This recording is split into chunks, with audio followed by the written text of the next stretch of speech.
So, what is leadership all about? And how do you develop that in the workplace? Well, it's not as hard as you think. You see, first and foremost, let's define what leadership is.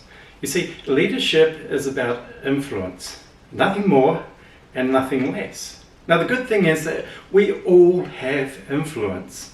Hang on. Yeah, you got it right. We all have influence. And what does that mean? It means that we are all leaders. However, leadership skills, and to become a good leader, obviously have to develop over time, and there's a process. And leadership starts with who I am. Who I am. You see, it's an inside job. Leadership of self is most important. And then when we can lead ourselves, we can actually understand what we need to do to lead others as well. Now, thinking of this whole concept of influence, is a mother with a child an influencer? Why, yes, she is. You see, she is influencing her children by everything that she does with them, by taking them out and teaching them various things. The interesting thing is that we all like to imitate something, and children will often imitate their parents, both the good things and the bad things. So influence is leadership. Nothing more, nothing less. So it's very, very, it's something that we need to consider right up front with our people as we develop them as leaders. We need to define exactly what leadership is. I worked for one organisation where I was a leader. I didn't have a team. You see, I didn't have a title. I didn't have a team. But I was a leader within that organisation. And often the work that I did meant that I had to pull together a team. And sometimes that team could have dozens of people in it. But I didn't have the title of manager. You see, it's not about title. It is all about influence. It was interesting because I got called in to see the HR manager on one occasion. And what had happened is that we were having a challenge at work, and it was around steps, taking steps and challenging each other and the different offices around the world to see which teams could do the most steps. It was part of a wellbeing program. Now, there were some issues with the particular rules, the rules of engagement, the rules of the game, and people had discussions about those.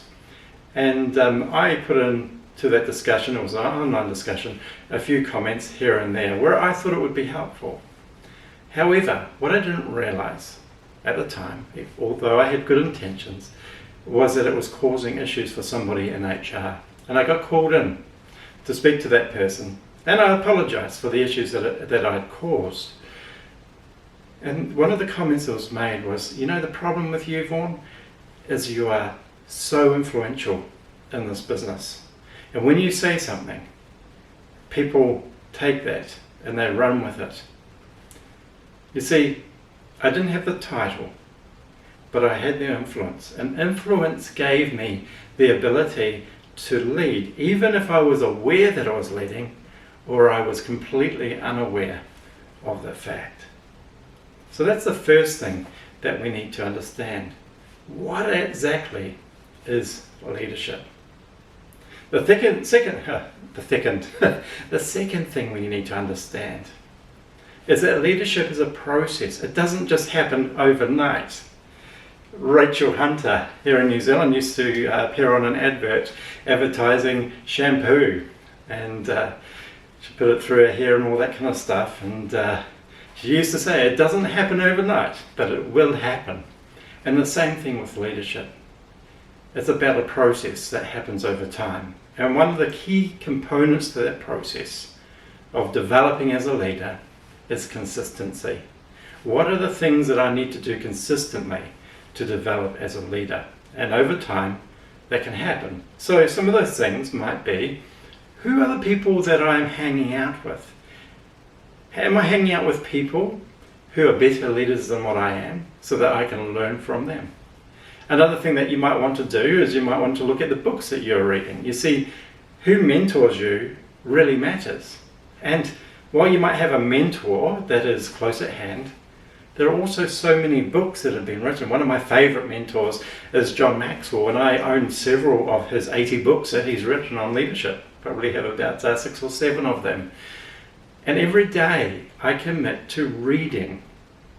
But not just reading, but also looking for things that I can learn and put into practice that day. And as I go, I make sure that I'm consistent about that. When was the last time you actually read a book on leadership? When was the last time you sought advice from a mentor? I tell you what, when I read a book, it's like I'm sitting there in front of somebody and they're giving me one-on-one time, and I know, for instance, John Maxwell charges, probably around about $100,000 to speak at an event. But here I am for a small fee on my Kindle, maybe $15, $20, $30, whatever the case is. I'm not spending hundreds of dollars to go to that event or even thousands of dollars. But I'm sitting there, I'm able to read the book and make things happen as I go. So it's a journey, it's a process. What are the things that we need to do to put in place? The things that control that process. Another thing that's really important to understand is your lid on leadership. You see, there is a lid on leadership. And the lid on leadership in your organization has a direct impact on the performance of your organization and of the people within the organization. So let's put it this way. Here's your leadership lid, let's say. So this is your skill base as a leader. Forget about all your other skills. We're just talking about leadership here. You might be the best technician out, right? But here's your leadership. So you may be sitting at a 5 out of 10.